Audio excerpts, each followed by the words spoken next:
When it comes to ensemble cast and an array of colorful personas, Friday comes to mind where nearly every character gets its moment.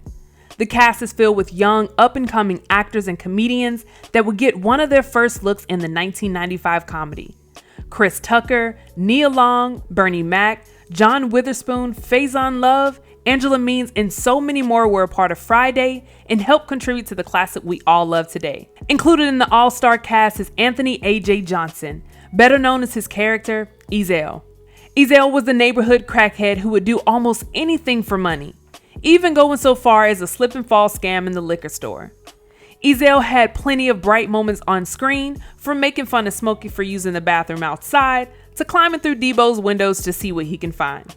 A.J. Johnson's performance as Ezell made the character hilarious and relatable, which is why A.J. Johnson will always be unforgotten. Anthony Johnson was born in the city of Compton, California on May 5th, 1965.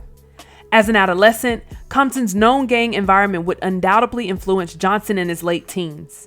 Around the age of 16 or 17, he would find himself joining the Crips, which is a gang that was started in the late 60s. Man, it was crazy. You had to go for yours. We didn't get along with Southside Crips. If you from Compton, you got to be in a gang. Despite involving himself in gang activity, Johnson's life at home was a complete contrast. Johnson's father was a stuntman and a founder of the Black Stuntmen's Association. Back then, white stuntmen used to perform stunts for black actors. Johnson's father approached the Screen Actors Guild, a union that represents television and film actors and media personalities, and began protesting. Eventually, his efforts were rewarded as black stuntmen began performing stunts for black actors. In addition to being a stuntman, Johnson's father was also a background casting director. Whenever the movie needed extras and scenes, it was his responsibility to find actors to put in the background. He would often put in his kids, including AJ, in these films. In his mid-20s, Johnson's father would get him a job as an extra on the 1990s House Party. On set, Johnson had a jerry curl while the other extras had high top faves. This would call the actors on set to clown Johnson for his jerry curl, and Johnson roasted them back in return.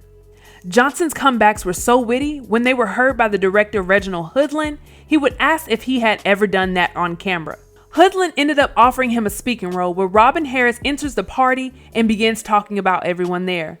Johnson would return the favor and roast Robin right back. Unfortunately, most of Johnson's scenes were cut from the scene. However, they did keep one. After shooting, Harris was so impressed by Johnson's work, he invited him to his comedy club to perform. At the time, Johnson didn't consider himself a comedian, but decided to give it a try anyway. According to Johnson, his first time on stage didn't go well at all. It was so bad that the audience ended up booing him off stage. Robin Harris would advise Johnson to write 5 minutes worth of jokes and come back next week. Johnson took his advice, returned the next week, and this time things would go very well, and he would begin his stand-up comedy career. After his first film in House Party, rapper Dr. Dre would reach out and cast Johnson as Sleazy E, a parody of Eazy-E in his music video, Dre Day. After the music video was released, Eazy-E called Johnson and asked him to do his music video, Real Mother Effin' G's, to prove that Johnson wasn't Eazy-E. As you may know, there was a huge fallout between Dr. Dre and Eazy-E over NWA. So before the video was completed, Suge Knight was told about Johnson's involvement in Eazy-E's video, called Johnson and told him not to finish it. Johnson told Suge that he had already been paid. But in response, Suge put out a gun, laid it on the table, and told him once again to not do the video. Johnson ended up pulling out of the video and got comedian Arnaz J to replace him. In the final cut, Johnson appears in the first half, while Arnaz J is in the second half. Johnson continued acting in films like Lethal Weapon 3, where his role went uncredited, along with Menace to Society, and although he played a different role than he did in the first, he returned to the House Party franchise for its second sequel. Later, Ice Cube would approach Johnson with the character of Ezell from Friday. Tommy Davidson was also in consideration for the role, and at one point was the front runner to get the part. At the time, In Living Color was on air, and Tommy was the more recognizable name. When Tommy wasn't available, Johnson was next in line. When it came to creating Ezell, Johnson said he based the character off of his brother, who was a crackhead at one point in his life. In an interview, Vlad asked Johnson why he didn't appear in the sequel Next Friday. Johnson explained that he had had a talk with Ice Cube and the two agreed on a number for Johnson to return. A few weeks later, Johnson received a call where someone told him that they were shooting the movie. Johnson was confused because he had just had a call with Ice Cube where he was told he'd be featured in the film. So Johnson drove down to the movie set to talk to Ice Cube. According to the interview, when Johnson arrived, he found out that Ice Cube had him banned from the set. Eventually, Johnson found out that Cube hired Fredo Starr as his replacement for less money. After Friday was released, the film was a huge success and Johnson continued acting.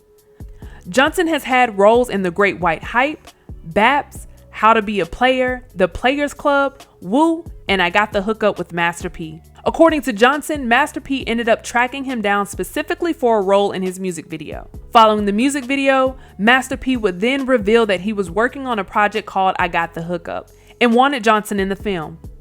The comedy would end up becoming a street classic president of Dimension at the time and would acknowledge AJ Johnson's chemistry with Master P. We thought it was hysterical. I think we all reacted to what was a really fresh pairing of AJ Johnson and Master P. They're a great partnership as a comedy team, says Granite. Johnson credits his appearance on Def Comedy Jam for getting him cast in most of these projects.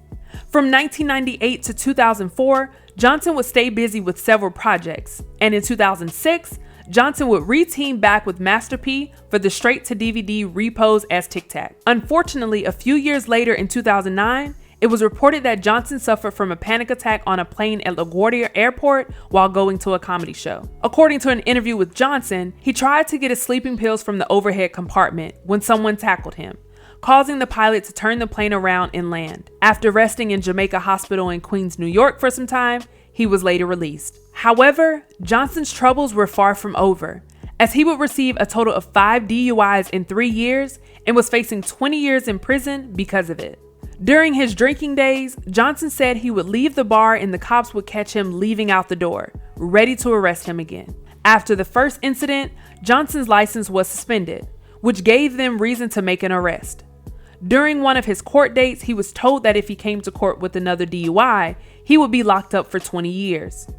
After his third DUI, Johnson only had to serve 3 months. It does appear that Johnson's career slowed down during this time. According to IMDb, he didn't appear in an acting role on screen between 2006 and 2015. Johnson's last credited role was 2019's Shorty Better Go to Work, Grandma Huddy's Boyfriend, an independent film. Nevertheless, AJ Johnson's small role in Friday was one to remember. It's been over 25 years since the film has been released, and fans can still quote his lines and reenact his scenes because Ezell has had that type of impact. Ezell was just a part that was just played for laughs, but AJ Johnson's commitment to the role is one that will always remain unforgotten.